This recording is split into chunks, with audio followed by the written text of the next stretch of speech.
అస్సాంలోనే ప్రశాంతంగా ఉన్న గ్రామాలు సముద్రాల్లా మారిపోయాయి. ఇల్లు నీటిలో మునిగిపోయాయి. పొలాలు కనిపించకుండా పోయాయి.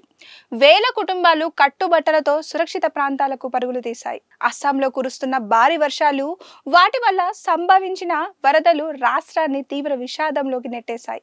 అస్సాం రాష్ట్ర విపత్తు నిర్వహణ సంస్థ వెల్లడించిన వివరాల ప్రకారం శివసాగర్ జిల్లాలో ఇద్దరు, గోలాఘట్ జిల్లాలో మరో వ్యక్తి ప్రాణాలు కోల్పోవడంతో వరదల కారణంగా మరణించిన వారి సంఖ్య 78కి చేరింది. ఈ గణాంకాలు కేవలం సంఖ్యలు మాత్రమే కాదు.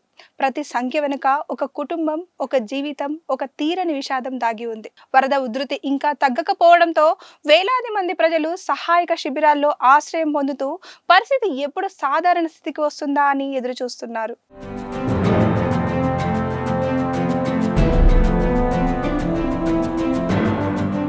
ప్రస్తుతం రాష్ట్రంలోని 7 జిల్లాల్లో 3 లక్షలకు పైగా ప్రజలు వరద ప్రభావంతో తీవ్ర ఇబ్బందులు ఎదుర్కొంటున్నారు. 21 రెవెన్యూ సర్కిళ్ల పరిధిలోని 551 గ్రామాలు పూర్తిగా లేదా పాక్షికంగా నీట మునిగాయి.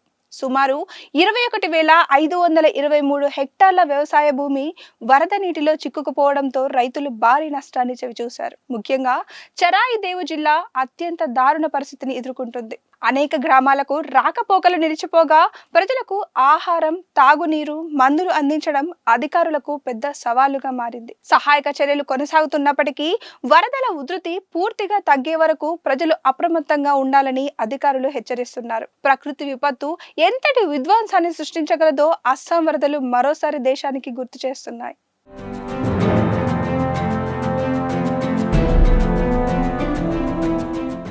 అస్సాంలో వరద బీభత్సం ఇంకా తగ్గే సూచనలు కనిపించడం లేదు. ప్రతిరోజు పరిస్థితి మరింత విషమంగా మారుతుండటంతో వేలాది కుటుంబాలు నిరాశ్రయులవుతున్నాయి.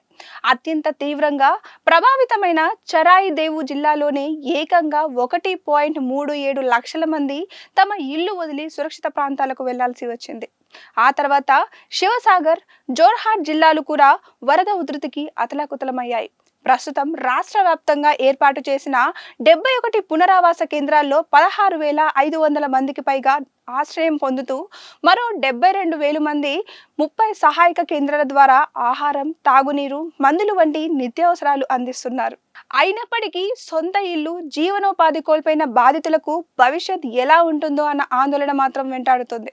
చిన్నారులు, వృద్ధులు, గర్భిణీలు సహా వేలాది మంది క్లిష్ట పరిస్థితుల్లో రోజులు గడుపుతున్నారు.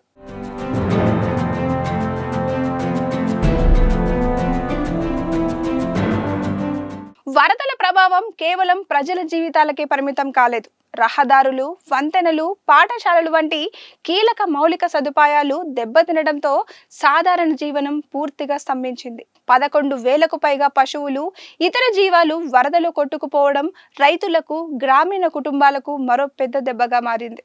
మరోవైపు రాజధాని గువాహటిలో కూడా పరిస్థితి ఇంకా ఆందోళనకరంగానే ఉంది. కామరూప్ మెట్రోపాలిటన్ జిల్లాలో వరదలు కొనసాగుతుండటంతో పడుంబరి, బోరాగావ్, జూ రోడ్, హతిగావ్ వంటి ప్రాంతాలు ఇప్పటికీ బురద, నిల్వ నీటితో నిండిపోయాయి.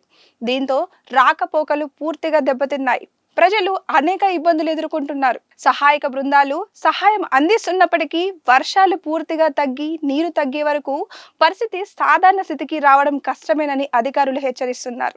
ఈ విపత్తు అస్సాం ప్రజల జీవనాన్ని ఎంత తీవ్రంగా ప్రభావితం చేసిందో ఈ దృశ్యాలు చెప్తున్నాయి. అస్సాంలో నెలకొన్న వరద పరిస్థితిపై కేంద్ర ప్రభుత్వం ప్రత్యేక దృష్టి సారించింది. కేంద్ర హోంమంత్రి అమిత్ షా ముఖ్యమంత్రి హేమంత్ బిశ్వ శర్మతో ఫోన్లో మాట్లాడి సహాయక చర్యల పురోగతిని సమీక్షించారు.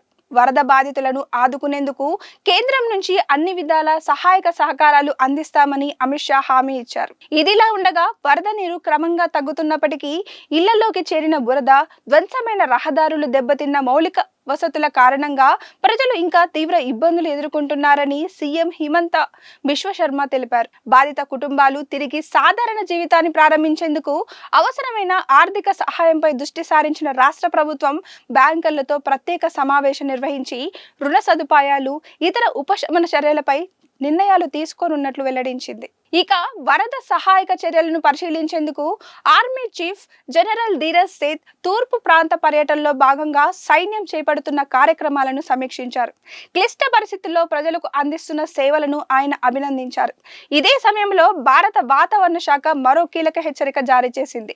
జూలై 30 నుంచి ఆగస్టు 1 వరకు అస్సాం, అరుణాచల్ ప్రదేశ్, నాగాలాండ్ రాష్ట్రాల్లో భారీ నుంచి అత్యంత భారీ వర్షాలు కురిసే అవకాశం ఉందని తెలిపింది. ముఖ్యంగా తిన్సుకియా జిల్లాతో పాటు పలు ప్రాంతాలకు ఆరెంజ్ అలర్ట్ కూడా జారీ చేసింది. ఈ వర్షాల కారణంగా మళ్లీ ఆకస్మిక వరదలు, కొండ చర్యలు విరిగిపడే ప్రమాదం ఉందని అధికారులు హెచ్చరించడంతో సహాయక బృందాలు, విపత్తు నిర్వహణ శాఖ అప్రమత్తంగా ఉన్నాయి. వీడియో నచ్చితే లైక్ చేయండి, షేర్ చేయండి. ఇలాంటి మరిన్ని అప్డేట్స్ కోసం చూస్తూనే ఉండండి దిశ టీవీ.